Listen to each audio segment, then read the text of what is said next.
Hello, my name is Mitch and I draw Blood Force, and we're back for the penultimate chapter of Erik Larsen's last Spider-Man story, Marvel story. Work for anybody other than himself.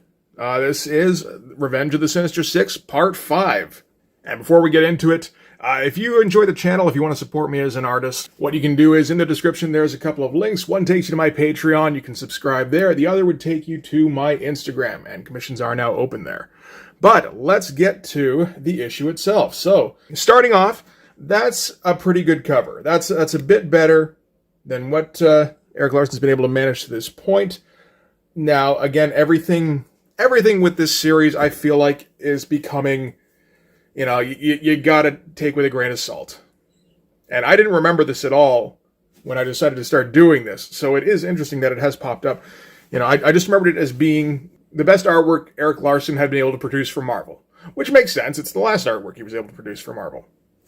But we're also going to get all sorts of weird-ass guest stars again. This time, Ghost Rider's back, and it's Sleepwalker. Sure. And apparently Deathlok is not completely incapacitated. So yeah, if we recall what happened in the last one, a lot, kind of. What it basically was, Spider-Man woke up in a government facility and had all sorts of techie healing crap on him. He agreed to help Deathlok to investigate the labs that gave him the techie healy crap after they both went to chase down the Sinister Six, who had gone to another dimension to get weapons for some reason. We still don't really know why. The best we've been able to do so far is Dr. Octopus said he was preparing for a war, which I don't know what that means. Maybe he just means this onslaught of guest stars that are going to be coming at him, which I assume is from Marvel Editorial. Because at this point, I don't know if Image is an eventuality, everybody knows about it or not, and they're just trying to milk the last of the good artists while they can, and just, okay, we need to give Sleepwalker and Solo and Nova and Deathlok a bump up before you take off. Or what the deal is. I can't imagine Erik Larsen was like, yeah, we need Sleepwalker in this one. Deathlok, maybe. Deathlok's vaguely interesting. But Solo, no. Not when you can get the Punisher. And, Nova, no. And particularly not for all of 5 seconds. Although he does like his group fights, so that's something. Anyway. Sinister Six stole a bunch of weapons from the other dimension and came back to kill everybody at the place that gave Spidey the Healy tech crap that Spidey and Deathlok were going to investigate after. It got really confusing, I gotta say. We still don't know why they're doing that. Maybe, I don't think we find out in this issue, to be honest. So let's get into it and see if that's the case. And we're going to start off with a bit of a wasted splash, I gotta say. This is Doc Ock trying to be a badass in his Mo haircut.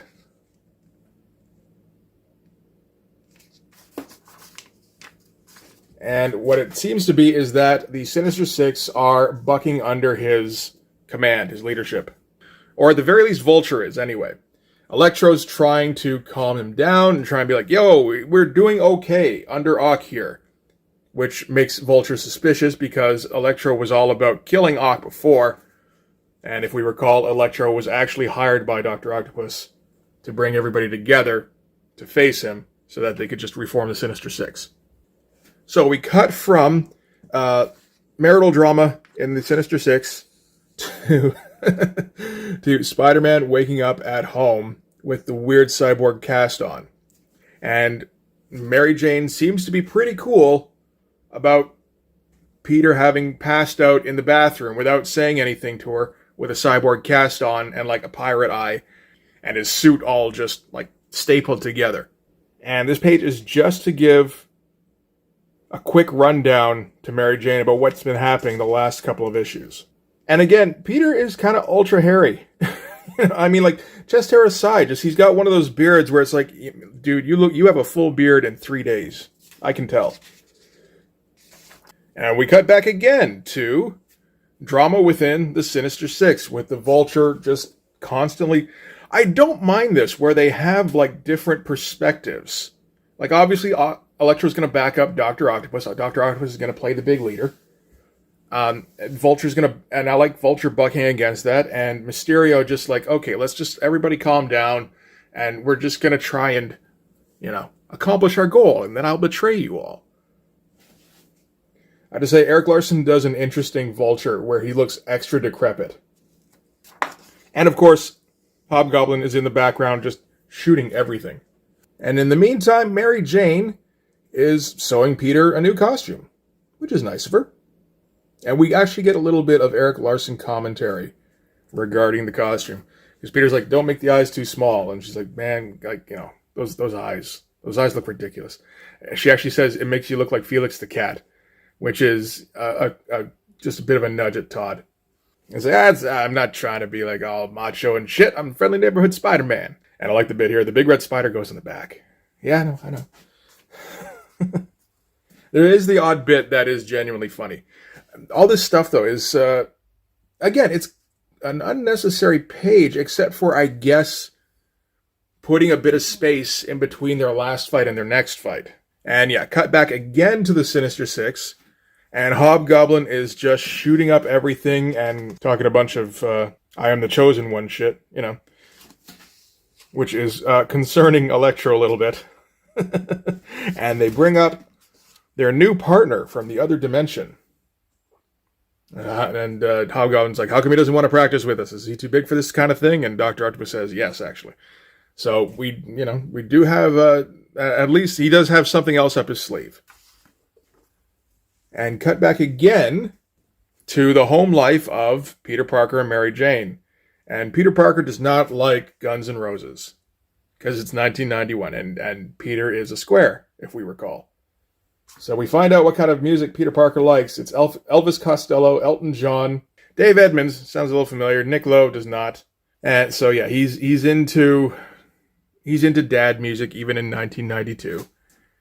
And Mary Jane likes whatever's popular. So at this point, it's Hammer, Extreme, Prince, and In Excess.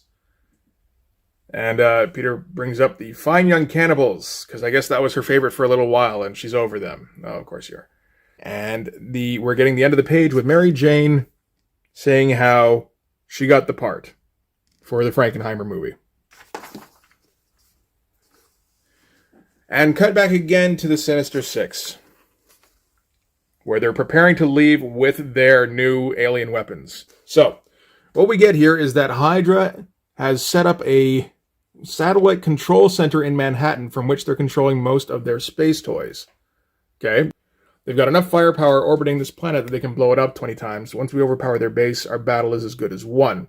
That base is to be our new headquarters. So that's their objective, is to take over. Okay, that's something. It's one of those things where it's not a real objective. It's like, we're going to take over the world. It's like, okay, why? But, okay, whatever. And they decide what to do with Sandman, and what they're going to do is smash him. Which is interesting. And then a quick cut back to the Parker household, where Peter and Mary Jane are going to have an argument about the nude scene. And Peter doesn't like it. Mary Jane's like, well, this is a big step for me. And Peter doesn't like it. And Mary Jane's like, this is a big step for me. So really, it's just, there's these two scenes. They're both kind of long. But if we split them up and intercut them, you won't really notice as much. And it'll keep your interest a bit better. And then we cut back to Solo, who is in, I suppose, like healing goo. And he's realized that he's been tricked, and he didn't actually murder all of the Sinister Six. Probably only just like 2 of them, maybe. So he's going to be there for the big showdown at the end. Oh, Marvel Cards Series 3 are out right around the same time as the X-Men cards, eh? All right. Everyone seems to like those ones. I am not a fan as much. So Pete's going to head out in his new suit, sewn by MJ. And there's enough of a truce that he can get a goodbye kiss. That's nice. And the Sinister Six are on the news. So Spidey tries to call the Fantastic Four. They're not there, so he just leaves a message. He probably gets that a lot. Tries the Avengers again. I guess these are the only two organizations Spider-Man knows? That seems unlikely. You'd think he'd be able to contact a few others. There's like 100 superheroes in New York at this point. Easy. Not like 1,000 like these days, but there's still like just dozens of them. You should be able to find a bunch. So we're going to cut back to the area where Deathlock has been found. Under all the rubble, where Spidey left him there, if we recall, at the end of Chapter 4. And he is also regenerating for the last issue. And the Sinister Six versus Hydra is going fairly well for the Sinister Six. With their new alien weapons that look an awful lot like just Erik Larsen Uzis. But that's a fun spread. And I guess this is what you want, right? And right in the middle, too. If you wanted, you could take that out and put it up on your wall. And on his way to take out the Sinister Six, he runs into the Hulk, Ghost Rider, and Sleepwalker. Now, they do mention that, previous to this, that since the Sinister Six are on the news attacking Hydra, probably the Avengers and the EFF are already there, or, some other superheroes. So, there's that. The superheroes are all just hanging out in an alley beforehand, kind of like pre-gaming, I guess. And then Spidey shows up and is like, that's good enough. Let's all get in there. And they do mention that this is almost like the new Fantastic Four, except that they don't have Wolverine.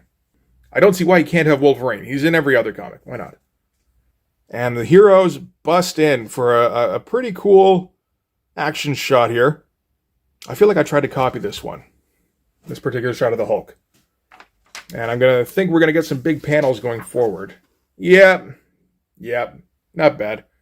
So Sleepwalker's going to attack the robots Sinister Six have with them with whatever it is he does. If I recall, it's like some very low-level reality manipulation or something like that. It feels like they never really figured out what he did. And Electro's going to, zap him with his super electroness now. I think that's the case. And Sleepwalker gets knocked flying but at least gets a decent close-up where he's taken up like 3/4 of the page. That's good stuff. And the Hulk is going to go right for Dr. Octopus because the last time they met, Doc Ock beat the living shit out of him. And this time, he has a really big gun. And they kind of fucked up the lettering on this, but I think they kind of had to based on... I think it's actually kind of unavoidable. Unless you stack them. And then you're putting a wall in between those two that you don't really want. But they go, last time we fought, I nearly beat you to death with just my adamantium arms. Not big enough. This time I've got a really big gun. Ideally you would want them flipped, but Hulk should be going left to right. Unless you're slowing down, you're intentionally trying to slow down the action. And you can't flip the axis, so Hulk is all of a sudden going right to left down here so that Ock has the chance to speak first. So the only other way to do it is to try and manipulate the word balloons, which they probably should have tried a little bit better. But I'm going to assume somebody just got confused anyway in the middle of that. And we get some just, regular fight stuff. Spider-Man versus Vulture, Ghost Rider versus Hobgoblin. Why not? Again, decent shots, nothing spectacular. I mean, even the last page I'd say was better for that kind of thing. Where you get the big glamour shot of the Hulk flex and everything. And Sleepwalker looking like the biggest guy in the room. That's good stuff. Alright, so Ghost Rider gets knocked flying, which he seems to do a lot of in Erik Larsen books. And just in the middle of things, Sleepwalker starts to disappear because he only is able to do things while this guy, Rick Sheridan, is sleeping. That's how it works. I vaguely remember the Sleepwalker comic. I did have the first couple of issues, I think. So he's a little bit useless in a fight, really. Although I guess you can do... That can theoretically be useful for a writer if he can just disappear at any moment to give added tension or something. It doesn't really in this case. It just makes it be like, okay, so why were you here? Like he did nothing. He got one line in. Just so you could get him on the cover, really. And be like, he's in this crossover. Did you know that? So cutting back, Spidey gets his metal cast blown off. Just the cast, mind you. Doesn't get any of his suit damaged. And at that point, Ock signals their new recruit to step into the fight here. And we get a big Kirby-esque looking arm actually coming in. Or maybe it's Simonson-esque. And smashes down the Hulk and Ghost Rider. And it turns out it is Gog. So that does look kind of Kirby-esque. And with the Hulk and Ghost Rider under Gog's thumb, I suppose, really, and Sleepwalker having disappeared, Spider-Man is left to take on the entire Sinister Six and all of their robots and Gog by himself for the end of the issue here. So, decent climax at least. And that is actually going to do it for issue 22. That's like the back of like half of the comics I had in 1992. All right. So, not a ton happened, but it's fine, really, I suppose. We do get the illusion that stuff happened because of all the cuts. So that's interesting, and I wonder if that's something that he uses a fair bit going forward. I feel like I haven't really noticed it in the Savage Dragon issues. It might, again, still be a product of trying to fit in everything he wanted to correctly. And having had all his plans knocked aside by his house fire. So, yeah, it is still a case of, you know, it feels like you can't judge this series 100% by its merit. This one was okay at least, but the last issue should theoretically just be fights and fights and fights and fights, right? With even more guest stars. For some reason, I still think that's an editorial imperative. But yeah. Anyway, that's going to do it for this one. Thanks very much for watching. If you like this video, please hit like, hit subscribe, hit the notifications.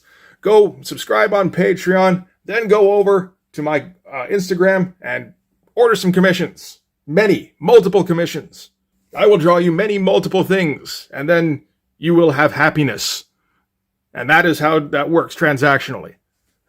But yeah, that's going to do it for this one. I'll see you guys in the next video. Bye-bye.